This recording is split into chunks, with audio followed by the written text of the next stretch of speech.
Welcome to Travel Secrets with me, Tanya Rose, the podcast sharing wisdom for fellow travellers. Each week, I ask my guests to reveal their 6 travel secrets and the holidays and adventures that surround them. I would just like to say thank you to Mason Rose, the sales and communication agency that represents some of the finest hotels around the world, for partnering with Travel Secrets, the podcast.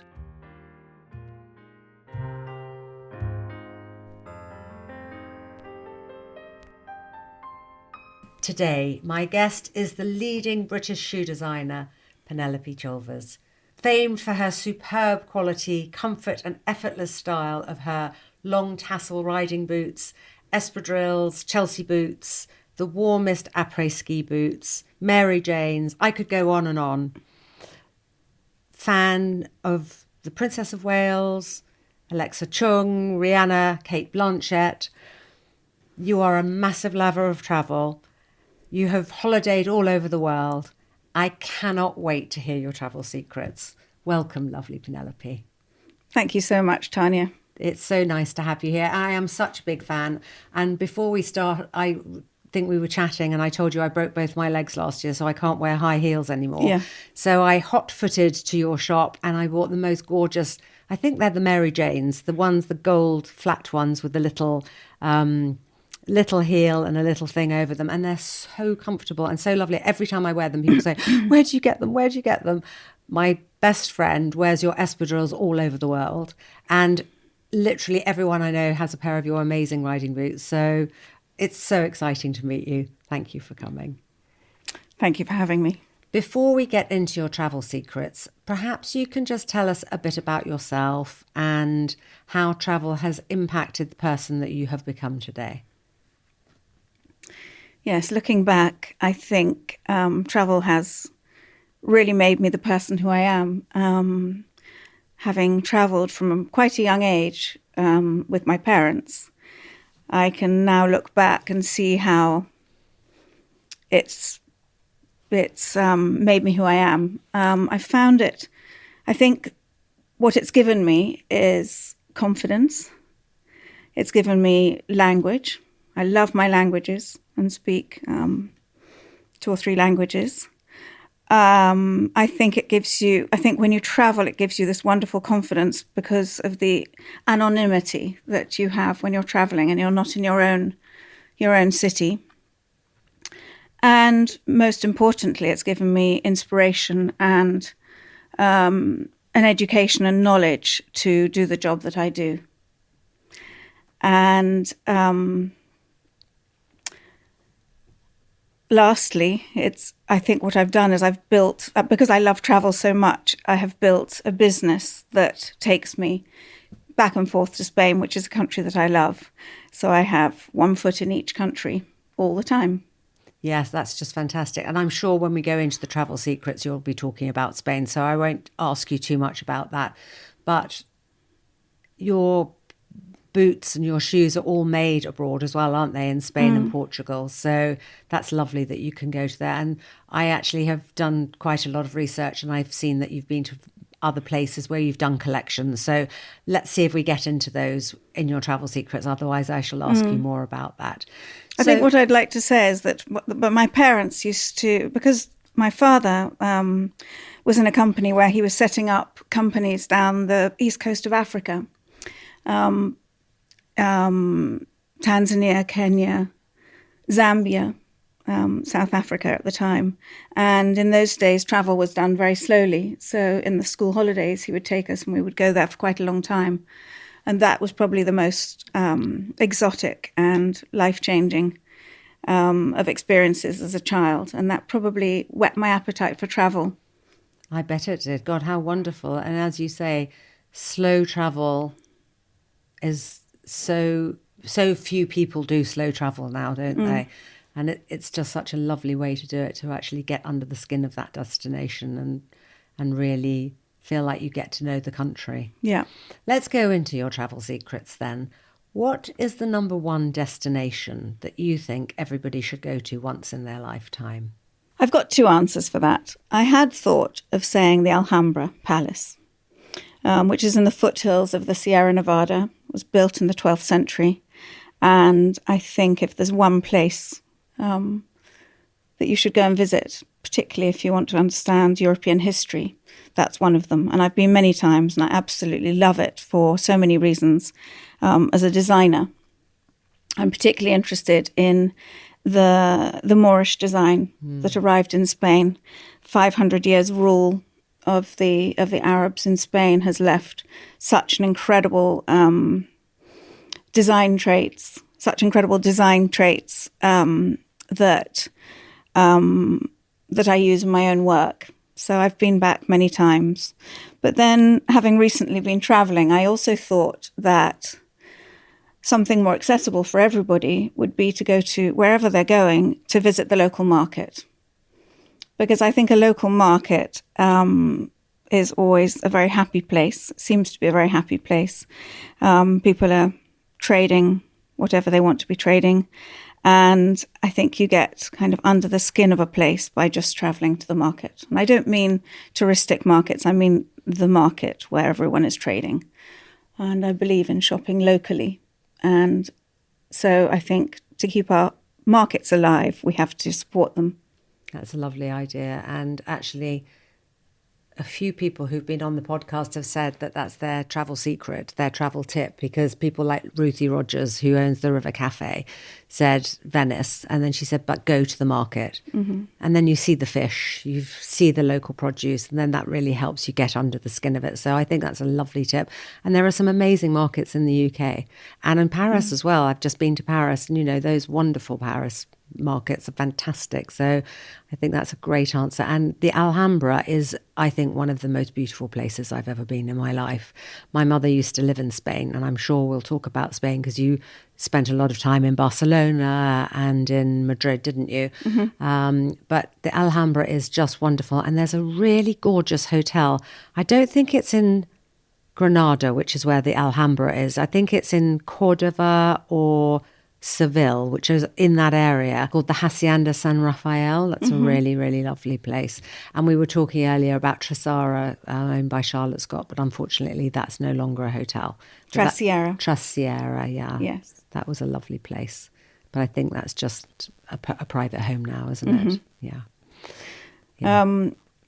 I live on the edge of Portobello Road in Notting Hill Gate, and I have actually taken a pitch there and sold from there, and there's just such amazing camaraderie. Is that before you had your business? There. It was when I was closing down one of my businesses. I'm a cereal maker, and before I started the other one. Oh, really? Yeah. How but wonderful. It's a great way to get rid of clothes that you want to sell on. Yeah. Or I love going to Portobello on a Saturday. It's fantastic. I bought the most wonderful cap there the other day, which was just fantastic. I loved it. So on Spain, when I did my research about you, and it said that you lived in Barcelona for a long time, but that you also were restoring the Picasso Museum or something. That sounded fascinating. Yes, I trained as a painter when I was living in London. And then I did an MA in Madrid. I got a beca, what's it called, a scholarship to study my fourth year in fine art in Madrid. So I first went to Madrid, and then I moved to Barcelona, where I married my husband, who I met when I was 16 years old. Oh, how wonderful. Yes, and my first profession was using my skills as a painter. So I used to restore painted ceilings and walls and furniture. That's amazing. And then from there, you started your business. And how did that start? This is a travel podcast. We're talking about travel, but I think so much part of your riding boot is a story about travel, isn't it? So I lived in Barcelona for 10 years.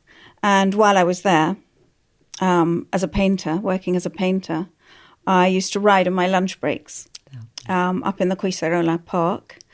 And I'd met an artisan who made me a pair of boots to my measurements and design.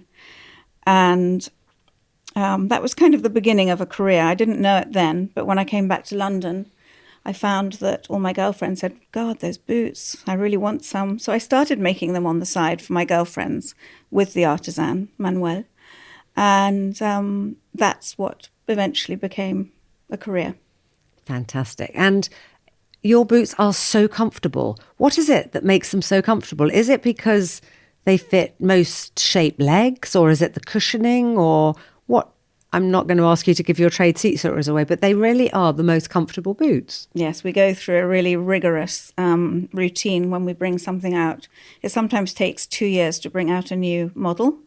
And we do a fit session, and then we all wear them in the office. And I find that comfort is the most important thing about our footwear. I mean, if you can't run for a bus, then you're not wearing the right footwear, or certainly not wearing Penelope Chilvers footwear. So what is your most unexpected travel experience or adventure? So I've been working with my makers, the artisans in southern Spain, for 25 years now.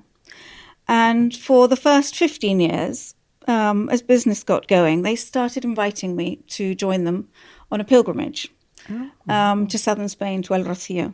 You can see the medallion I'm wearing around my neck. Beautiful. That is Rocío, the Virgin. And I was always slightly intimidated by this wonderful invitation, because I thought, well, I can't ride well enough. They take it all so seriously. There's a whole ritual and tradition, so rich in tradition, that I thought I'd feel like an outsider. And I never knew whether they really wanted me to go or not, or they were just being polite.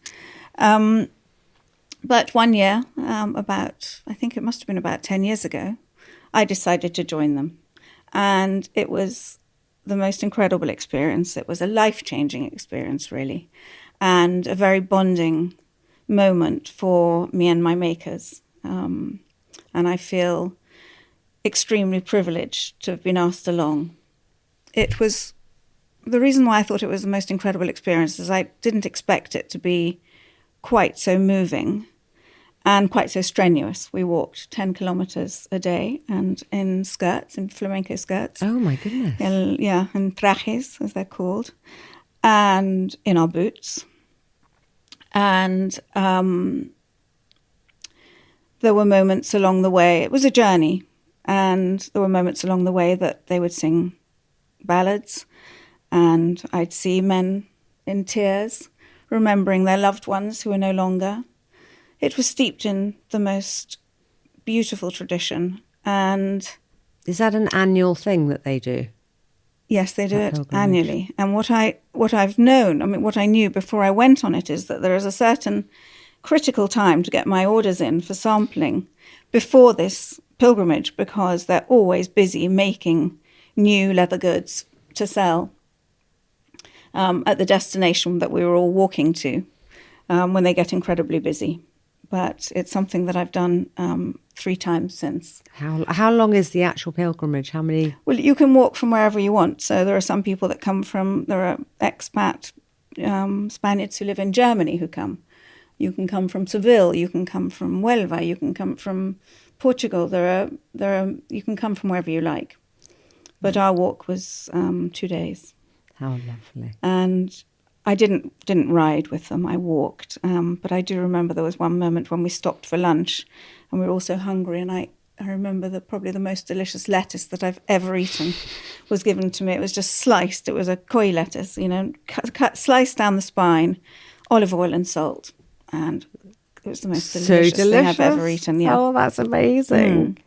And then when we arrived, there were 3 days of partying, which was wonderful. In a very old-fashioned way. The partying was not just partying. It was by invitation. You were invited to people's houses to pop in and spend some time with them. How lovely. And listen to them singing and dancing. Oh, how wonderful. Yeah. That sounds so lucky. Lovely. Yeah. So lovely. The only pilgrimage that I know of, and I've always wanted to do, is the Camino de Santiago. Yes. And then whenever I think about it, I think, oh, have I got it's not even the time. It's, can I really do this? But I think it would be a really poignant thing to do. And also I think it's very life-changing when you do something like that. Isn't it really takes you off grid. Yeah. And into the moment. Yeah. And I think it being so strenuous as well is very bonding. Yeah. The people that you're walking with. And now when I go back to the town where I make my products, I bump into people that I met on the pilgrimage and haven't seen since. And it's a totally different relationship now, I'm sure. No, it's lovely to bump into them. Lovely. And they say, you were there in the 1992, no, whatever it was, no, 2016 pilgrimage. I remember that one. And I go, yes, that was me. Yeah. Oh, how lovely. So what is your most overrated or underrated travel trip or adventure you've ever had? I was talking once to a friend of mine called Chris Wilmot-Sitwell, who owns Cazenove and Lloyd. Oh, yeah. The great travel designers, I suppose you could call them, who create the most incredible holidays, once-in-a-lifetime experiences. And I was saying to him, we were talking about Argentina, and I was saying to him, I use the word gaucho in my work quite often, but I don't really understand what it's about. I say that I have gaucho leathers, which mean that they're kind of dusty and not looking very new and kind of wild look in our footwear. But I didn't really know any more about the gaucho. And so he said, well, why don't you come with me? I'm going to Argentina, and I'm going with Maria Schollenberger, who was writing a piece for How to Spend It. Why don't you come and explore the gaucho world? And I thought, wonderful. Goodness, how extraordinary to go on a trip with two people I didn't know very well. And I jumped at it. Lovely, both of them. Yes, wonderful. I mean, she's the best travel writer I know. Fabulous. And so it was a real journey of exploration. However, what I hadn't understood was how you can plan ahead and turn something into something very, poignant and exacting. So when I said that's what I wanted to do, he listened hard to what I wanted to do. And from one flight straight to Buenos Aires, 4 hours later, I was in San Antonio de Areco, which is the center of the gaucho community. And there I was, met by some of the community there, and I spent 3 days immersed in the gaucho culture, which I absolutely adored. I was so inspired by their love of nature and how they can live at one with nature, and their horsemanship, and also the artisan from the area that created such beautiful leather goods that I'd never seen before. However, I kind of recognized it from coming from Spain. There are many design traits that have come across from Spain to South America, and that started a whole new interest in the history of leatherwork for me. But that was a big surprise to me. And actually, I think that Cazenove and Lloyd and a few of those other really top travel designers, as you call them, they make it feel very spontaneous and authentic, but in such an amazingly planned way. They are so clever. Yes. Because they don't make it feel like you're going boom, boom, boom, straight on to something else. You really do actually understand and get the feeling of what you want to feel, but it is so meticulously planned. They're very, very clever. Yeah, and they had people there on the ground who really knew about my own special field. Yeah. And did you change the way you were doing things when you came back, or you just took inspiration? Well, funny enough, I was having lunch with a group of gauchos.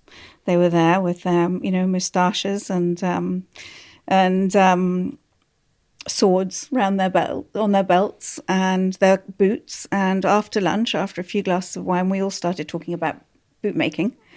And I was wearing a pair of long boots, and we all started taking our boots off and putting them on the table and looking at the way we'd had them made. And I thought I was going to learn something about making boots, but actually I think we all thought around the table that my boots were probably better made, because there's great pride in boot making and how many pieces of leather it takes to make a boot. And mine have one piece from tip to toe of beautiful leather that's got the most incredible curve in the in the front part of your foot, whereas theirs were chopped and sewn. How wonderful. So you taught the Gaucho something and they taught you something. I think that's absolutely amazing. That's such a great story. How wonderful. I did actually then come back and dedicate a whole collection to Argentinian craft and used a lot of their beautiful pampas designs, which is a woven design in their cottons and their, the belts that they use. And what's that collection called? The Gaucho collection? I think I called it Gaucholandia, which is a play on the word. Lovely. English word and Spanish word. Fantastic. I shall go into the shop and ask them to show me the Gaucholandia collection, please, if it's still there. So let's talk about food and drink. It's so much part of travel. What is the best meal you've ever had, or what do you like eating or drinking? Where have you had it? Let's just talk generally about food and drink and travel. Yes, I've got so many memorable meals, but I think probably the most memorable meal that comes to mind is a meal I had at Wolfgat, which means wolf hole. And that was in Paternoster in South Africa on the west coast. My husband and I were travelling up that coast. We were on a bit of a road trip, no plan. And I'd heard that this was a restaurant that was worth visiting. The chef is a forager of the coastline. So there's a lot from the sea, all sorts of different sea plants, and also the land, and all the wine is local, and everything is I think within 50-mile radius of the restaurant. And we didn't have a booking, and they only had 4 tables. Really? But we were so lucky. He said, go away, walk around the village and come back, and you might be lucky. So we felt incredibly lucky, and we stayed there for the afternoon with the sea just lapping up on the edge of this beautiful terrace. It's a tiny restaurant. Was it delicious? Absolutely delicious. It was a tasting menu, and we had all the local. We had a cloudy beer and cloudy wine, but everything was so delicious. Gosh, how extraordinary. A restaurant with only 4 tables. That really is incredible, isn't Yes. it? I think he might have got 6 or 8 tables now. But worth the visit. Really worth the visit. Also, one of my favourite places in South Africa is the Dorp Hotel in Cape Town. Oh, right. I've been going there for years. I met the owner, was called Gail Bear, and she built it just before COVID. It's the most incredible place right down in centre of town in the Bokap district. And I always stay there. It feels like home from home for me. I work there quite a lot. I do photo shoots nearly every year there. Oh, do you? Interesting. Yes, trying to get the winter sun into our imagery. And I have a wonderful team from Cape Town who I work with. But when I arrive, I always have their curry and in the dining room, and it just feels like home. I don't know that hotel. I suppose I haven't been to South Africa since COVID, actually, but we have a wonderful hotel in Joburg called the Saxon, and they're opening their estate, which is basically... Sorry, now I'm stopping.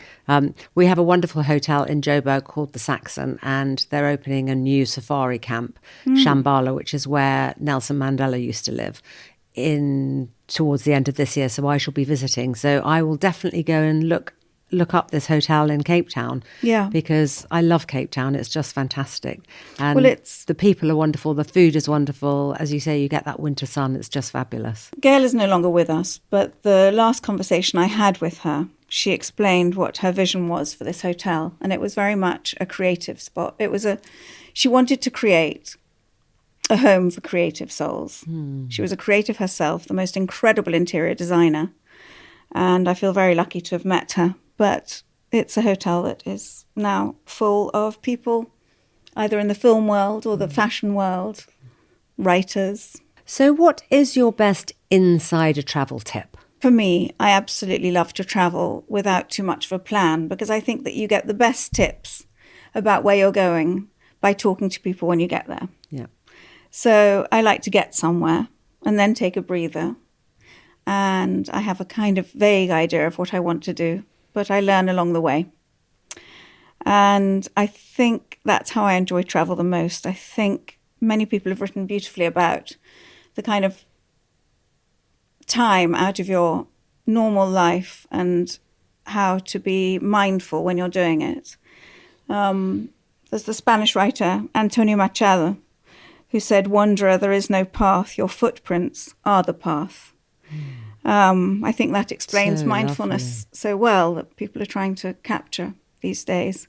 Juan Manuel Serrat, who is a Spanish singer that I met many years ago, he was our next door neighbor. He used to refer to the same thing or same state of mind as vagabonding, which I love. It's one of my favorite words. It's a wonderful word. And he said it in Spanish, "No me siento extranjero en ningún lugar." That means that he doesn't feel like a stranger in any place. And I think that's how I feel when I'm traveling. Don't plan too much. Talk to the locals and be a bit Immerse like a yourself. vagabond. I love Yes. it. That's absolutely Yes. wonderful. Yeah, and don't think too much about the day you're flying home. Just enjoy it while you're there. Yeah, the power of now. I think we're always chasing the past and the future, and we don't live in the now. It's a very important sentiment. And I've now tried to do that even when I'm traveling for business. I used to, when the children were little, I was always having to rush in and rush out and spend a lot of time at the factories, which I've always done and I love doing. And it's so important to the kind of business that I run. I have no middlemen in my manufacturing. I work directly with the factories. I design on the spot on the factory floor. We do sampling while I'm there and trials. And that's how I think I've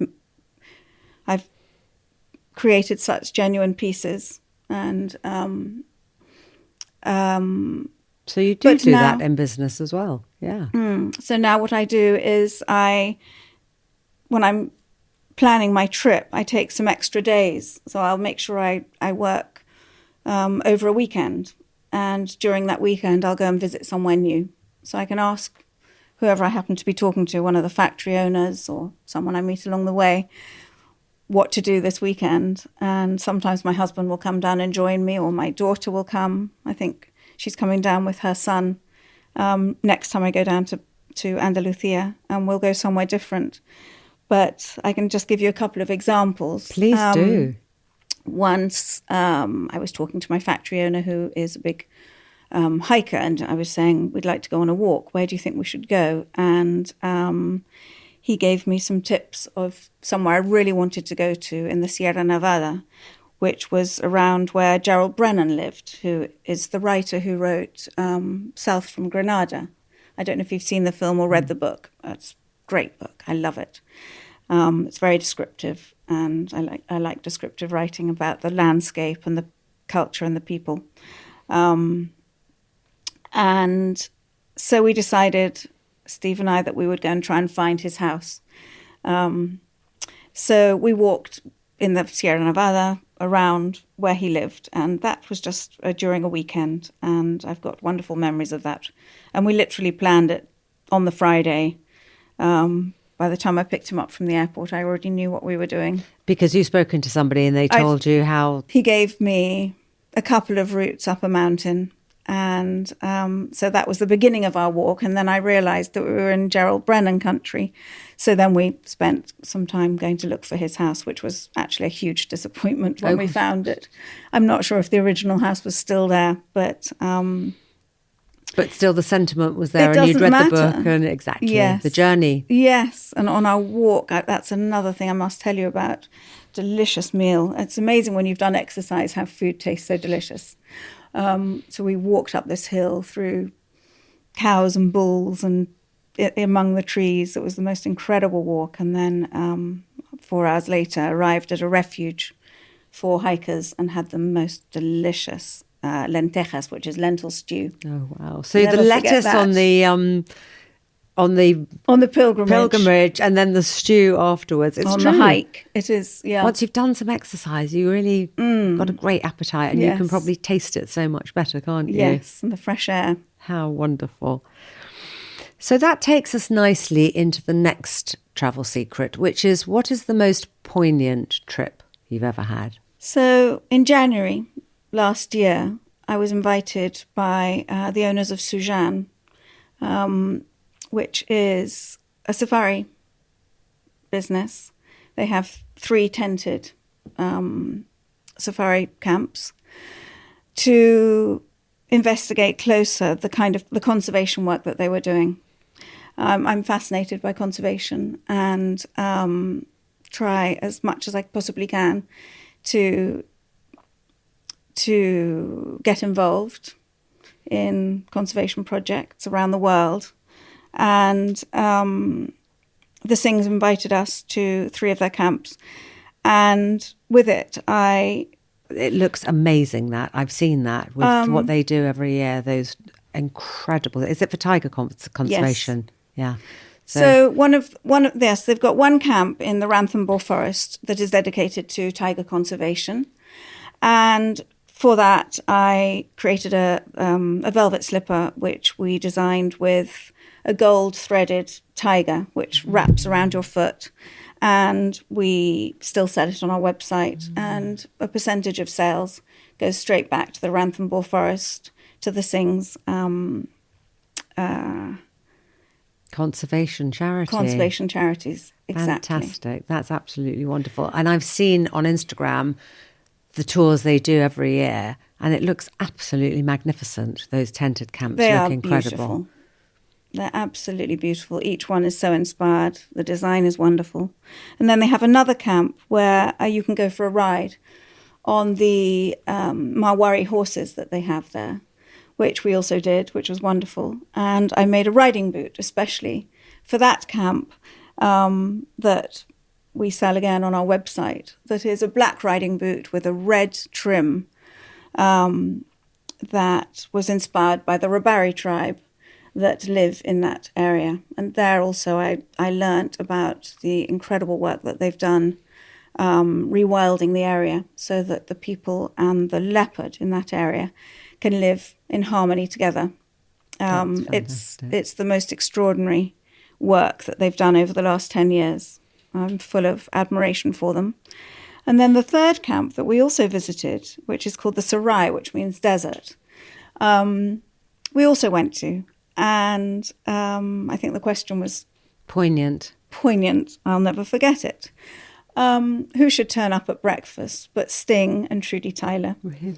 And we spent 3 wonderful days with them. And for their arrival, he'd been singing in concert and arrived for a break.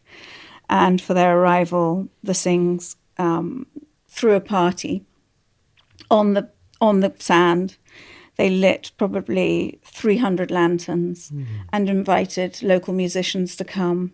I heard and saw them playing this extraordinary, I think it's called the Jew's harp or Jaw's harp, but it's a harp that they put in your mouth and ping. Oh, wow. Sting was absolutely fascinated by it. And we all stayed up late and had so much fun. So poignant. I'll never forget it. What I'm fun. not surprised. How wonderful, and what great work the Singhs do, and their conservation is just wonderful. How fabulous.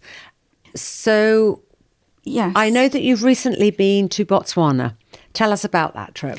Yes, this is something I've been trying to get off the ground for a year. I noticed that there's been a big trend in the way people are spending their holidays, and I'm very pleased to see that a lot of people are choosing riding safaris, or horseback riding safaris, as they call it in the US.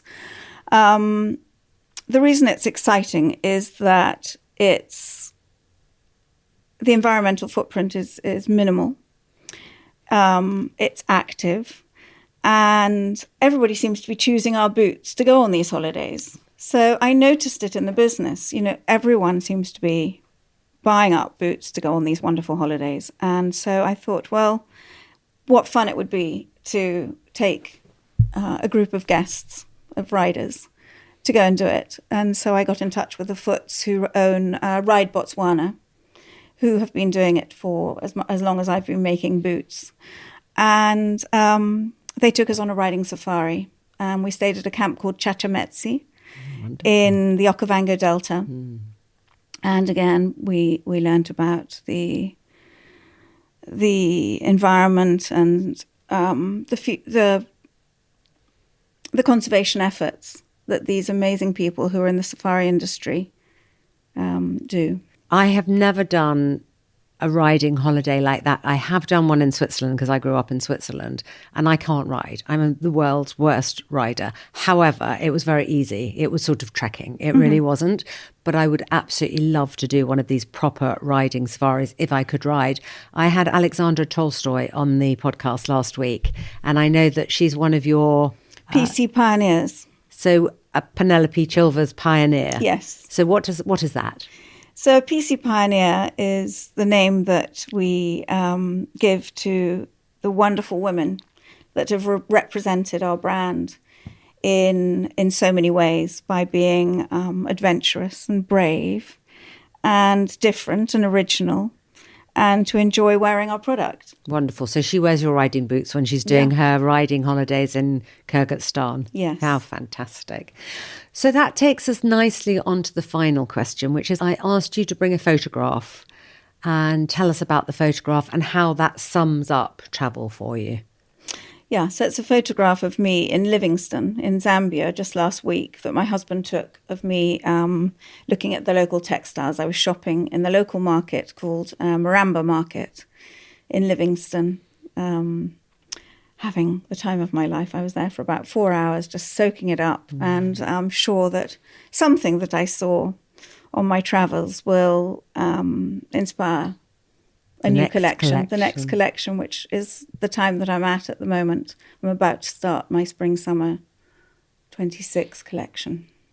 Well, I can't wait to see what that collection is going to be. And it actually sums up your whole travel experiences, because you've said go to the markets, do the local artisan, helps you create. So it really does sum up that wonderful photo sums up your whole experience in life and in travel.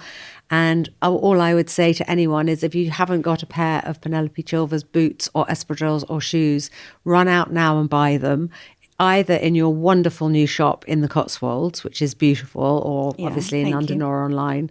And it has been a joy and delight to hear your travel secrets. Thank you so much for joining me. Oh, thank you very much for having me. I really enjoyed it. Thank you.